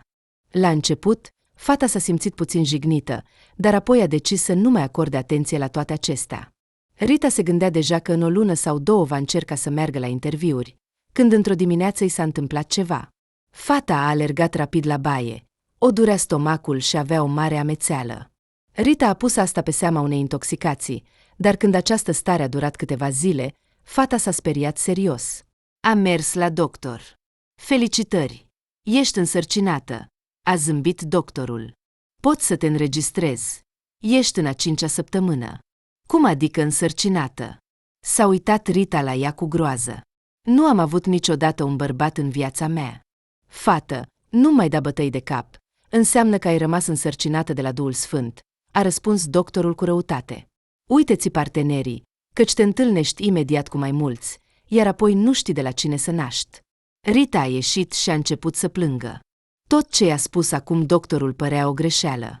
Fata a decis să meargă la ecografie, dar aceasta a confirmat concluzia doctorului. Cum poate fi așa? Se întreba Rita. Nu am avut pe nimeni. Nici măcar nu știu cum se întâmplă asta. Câteva zile, fata a fost într-o stare de îndoială, nu putea înțelege cum s-a putut întâmpla asta. Totul părea o anomalie. Rita făcea curățenie în bucătărie când în mintea ei a apărut o idee ciudată. Atunci stăteam aici. A început să raționeze ea și beam vin. Și apoi nu mă amintesc nimic. Am stat aici aproape până la 5 dimineața. Nu cumva. Tot corpul fetei a fost străpuns de un curent electric, Picioarele i s-au făcut ca de vată și s-a așezat în fotoliu. În acea seară, menajera din birou era singură. Rita a terminat cu greu curățenia și a plecat acasă. Ceea ce a venit în minte era atât de șocant, încât era greu de crezut, dar fata simțea că era adevărat. Rita aproape toată noaptea nu a dormit. Dimineața se pregătea să vorbească cu Martinov. Cu cât se apropia mai mult răsăritul, cu atât mai mult o cuprindea ura față de directorul ei. Rita a decis să vină la lucru mai devreme. Știa că el de obicei ajunge pe la 10. Era exact 9 când menajera era deja în birou. Avea o față foarte nemulțumită. Prima dată în toată perioada lucrului în companie, Rita era neprimitoare. În cele din urmă, în birou a intrat Martinov. A văzut menajera care stătea lângă ușa lui. Expresia feței ei nu i-a plăcut deloc. "Trebuie să vorbim," a spus ea în loc de salut. "Acordă-mi puțin timp. Ai putea să vii puțin mai târziu." Nu voia să se ocupe de ea. "Am acum o treabă importantă." "Nu," a spus Rita cu răutate și a intrat imediat după el. "Ceea ce-ți voi spune acum este mult mai important." Martinov s-a așezat ostentativ în scaunul său și și-a ridicat nasul cu aroganță. De la asta, fața lui părea și mai respingătoare. "Te ascult. Probabil că ești aici pentru postul de secretară? Din păcate, trebuie să-ți refuz." Planurile Svelanei s-au schimbat, a spus Oleg Alexandrovici calm. "Sunt aici pentru copilul tău," a spus Rita cu voce tare. "Deci, îmi vei spune totul? Sau trebuie să chem poliția?" Bărbatul s-a agitat nervos în scaunul său. Nu înțelegea până la capăt despre ce vorbea menajera, dar bănuia. "Ce copil? Ești nebună?" a spus el nemulțumit. "Rita, îmi pare rău. Nu știu cum să te numesc. Nu ai putea să ne explici despre ce este vorba? Am multă muncă. Pot m-a îmbătat în seara aceea cu vin, iar cum eu nu am consumat niciodată alcool, am pierdut cunoștința. Ai profitat de asta și m-ai violat, iar acum sunt însărcinată," a strigat menajera în întreaga birou. Nu mai putea să se stăpânească. De la vocea ei, ușa din biroul directorului s-a deschis, iar toate urechile din birou ascultau conversația lor. "Ești în mintea ta. Te voi da în judecată pentru calomnie," a sărit Martinov. "Trebuie să fii nebună. Cu cine ai fost? Ai umblat, iar acum ai decis să te așezi bine." "Nu, nu voi lăsa așa. Acum voi chema poliția." "Cheamă," a strigat Rita, "le voi spune totul. Violatorule, te voi trimite după gratii." Oleg Alexandrovici s-a speriat serios. Tot ce spunea Rita părea adevărat. Nu știa ce să facă. A aruncat un teanc de bani pe masă. "Ia-ți salariul și du-te de aici, să nu te mai văd," a arătat el spre ușă cu mâna. "Chiar nu înțelegi." S-a uitat ea la el. "Dacă voi naște copilul și fac un test ADN, totul se va clarifica. Ce nimicnicie ești, nenorocit. Nu ești nici măcar la nivelul unghiilor fratelui tău. Victor este un om adevărat, iar tu ești o cârpă, un laș." Rita s-a năpustit asupra lui Martinov, dar atunci angajații au intrat în birou și au început să-i despartă. "Ce nenorocit!" a strigat Oleg Alexandrovici în întreaga birou. "Trebuie să fii nebun să inventezi așa ceva. Ai făcut un copil și ai vrut să-l pui în cârca mea. Nu m-am atins de ea. Și eu mă îndoiesc de asta," a spus adjunctul său cu răutate. "Oleg, cum ai putut? Rita este o fată bună. De astăzi nu mai lucrez pentru tine." Și totuși, Rita a venit câteva zile mai târziu pentru a-și lua banii. Întreaga birou râdea de ea. Gennady Petrovici nu mai lucra aici. Fata a luat liniștită banii de la contabil și, fără să se întoarcă, a plecat de acolo pentru totdeauna. Cel mai greu pentru Rita a fost să ia o decizie corectă. A plâns câteva zile, iar cât de greu i-a fost, totuși a făcut alegerea ei. Oleg se temea foarte mult că toată această poveste cu copilul va ajunge la Tatiana, iar atunci ea cu siguranță va pleca de la el. Cu atât mai mult cu cât mai erau 20 de zile până la înregistrare. Martinov era atât de nervos încât nu-și găsea locul. La început a decis să se întâlnească cu Rita în privat și să-i ofere bani pentru avort, dar asta ar fi însemnat că și-a recunoscut vina. La asta, bărbatul nu voia să fie de acord. Nu se știe dacă va naște, se gândea el. Rita părea o fată înțeleaptă, așa că cel mai probabil va face avort. Așa că de ce să-mi fie frică? Iar dacă va păstra copilul, ceea ce îndoiesc foarte mult, nu va veni prea curând să înceară ceva. În orice caz, îi voi trimite pe Victor, se va liniști. Tatiana strălucea la nuntă în rochia ei extraordinar de frumoasă. Totul era bine, dar tinerii căsătoriți au decis să facă ședința foto când vânătăile de pe fața mirelui se vor vindeca complet. A face fotografii cu o astfel de față era o idee groaznică. Dar, oricum, toată lumea s-a distrat de minune. Oleg arăta fericit. Tot timpul își săruta mireasa. Nu cumva s-a așezat. Se bucura Alexandru Igorevici. Doamne, cât de fericit sunt! Singurul lucru de care îi părea rău tatălui Oleg era că la nuntă nu era Victor. Promisese că va veni în 2 săptămâni. Acum rămâne să-l căsătoresc pe Victor și voi fi cu adevărat fericit, visa el. El cu siguranță merita o familie. S-au auzit strigăte de Gorco, iar mirele a sărit și a început să-și sărute mireasa. Tatiana îl mângâia bâlând pe față. Femeia nu putea să creadă că toate acestea se întâmplă. Tatiana, te iubesc atât de mult, îi șoptea Oleg tot timpul la ureche. Îți promit că vom fi fericiți. Rita stătea într-un fotoliu vechi și broda. Lacrimile îi curgeau din ochi. Fata era atât de absorbită în gândurile ei, încât nici măcar nu a auzit cum a sunat telefonul. În cele din urmă a tresărit și a răspuns. Victor, salut, a spus ea printre lacrimi. Ce mai faci? Fata s-a bâlbâit și a început să plângă. Rit, ce s-a întâmplat? S-a auzit vocea îngrijorată. Ești bolnavă? Ei bine, nu tăcea. Victor, în acest timp s-a întâmplat ceva, nu știu cum să-ți explic, a spus ea cu dificultate. Rita, ce este? Te rog, spune-mi, îmi fac griți. Îl ruga Victor. Victor, sunt însărcinată. În cele din urmă, a răspuns ea și a tăcut, apoi a adăugat. De la fratele tău. M-a violat. Rita nu a mai putut spune nimic și a închis telefonul. În ciuda întregii absurdități a situației, Rita a decis să păstreze copilul. Nimeni nu știa cum se va desfășura viața ei în continuare, dar a simțit clar că nu ar trebui să facă avort. Fata a decis acum să-și concentreze toate forțele asupra studiului. În ea a apărut deja o anumită încredere că nu va dispărea. Victor a învățat-o multe. Acum Rita înțelegea că are o minte foarte ageră, care poate rezolva chiar și cele mai complexe probleme. Mă voi descurca, și-a spus ea și și-a șters lacrimile. Lasă-l pe Oleg, nu am avut niciodată nevoie de el. Acum voi trăi nu doar pentru mine, ci și pentru copilul meu. Fata a lăsat cercelul, s-a așezat la birou. Nu se mai ocupase câteva zile, nu avea dispoziție. Dar acum o undă interioară s-a ridicat în ea și Rita a stat toată noaptea, rezolvând cele mai diverse sarcini. După ce a avut internet pe laptop, fata a început să folosească tot mai multe surse de informație. Era deja ziua când s-a ridicat de la birou. A decis să doarmă câteva ore și apoi să meargă după Kiril. Rita a pus ceasul deșteptător, pentru că știa că nu se va putea trezi singură. Bona a adus copilul la grădiniță și s-a dus acasă. Rita a început treptat să se obișnuiască cu noua ei situație. Se uita fericită în jur, zâmbetul nu-i dispărea de pe față.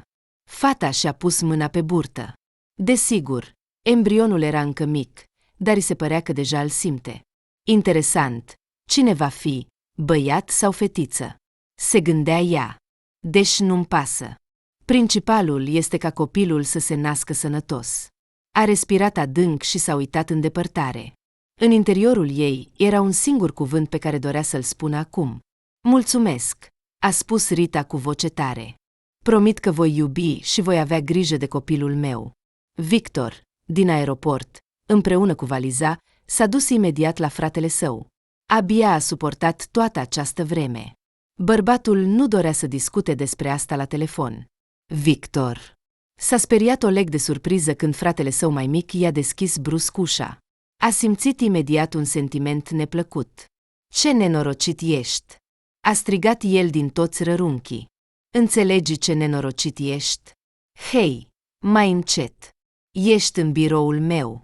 A protestat Oleg Alexandrovici. Mie nu-mi pasă. De ce ai violat-o pe Rita? Victor și-a strâns pumnii. Nu ești bărbat, ești o ticăloșie. Ieși de aici, a țipat directorul. Cine ți-a dat dreptul să mă insulți așa? Nu am nevoie de permisiunea ta. Fratele s-a apropiat de el și l-a lovit cu pumnul în ochiul stâng. Au! Ce ai făcut? Idiot? Abia mi s-a vindecat ochiul. A strigat Oleg ca un tăiat. A îndepărtat mâna de pe față pentru a se vedea în oglindă. Victor nu s-a oprit aici și i-a dat un pumn și în celălalt oți. Am orbit, striga Oleg, te voi da în judecată. Idiot!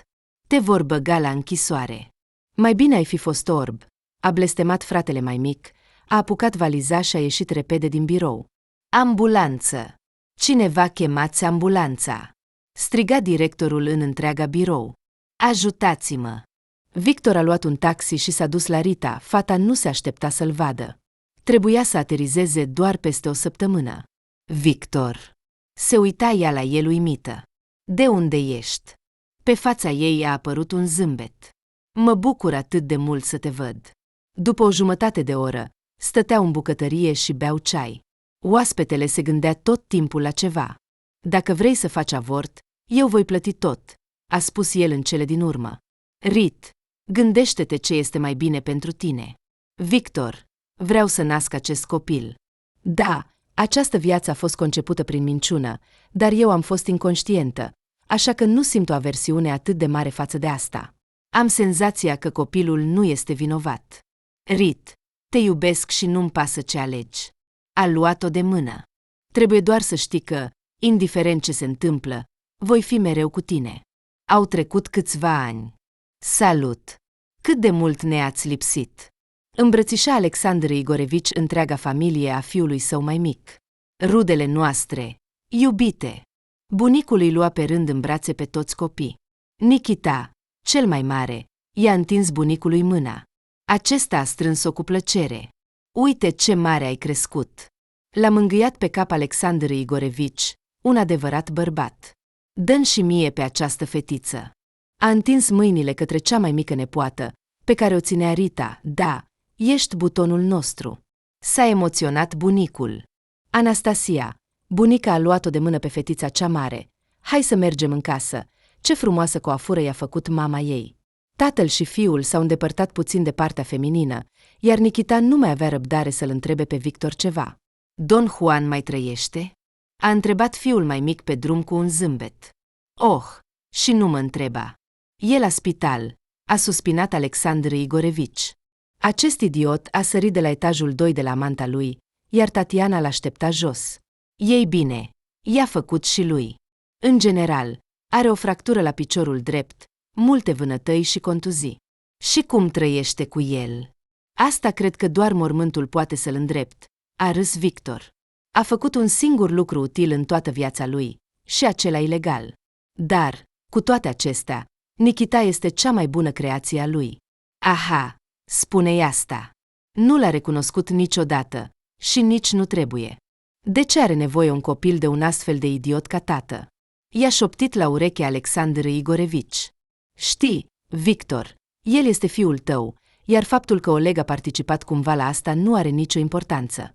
Este un bine că Rita are o astfel de înțelepciune, că a decis să-i dea viață. Tată, știi, uneori eu și Rita ne temem când ne gândim, ce s-ar fi întâmplat dacă ar fi făcut avort. S-a uitat Victor la tată. Nu-ți poți imagina cât de norocos sunt că am devenit tatăl lui Nikita.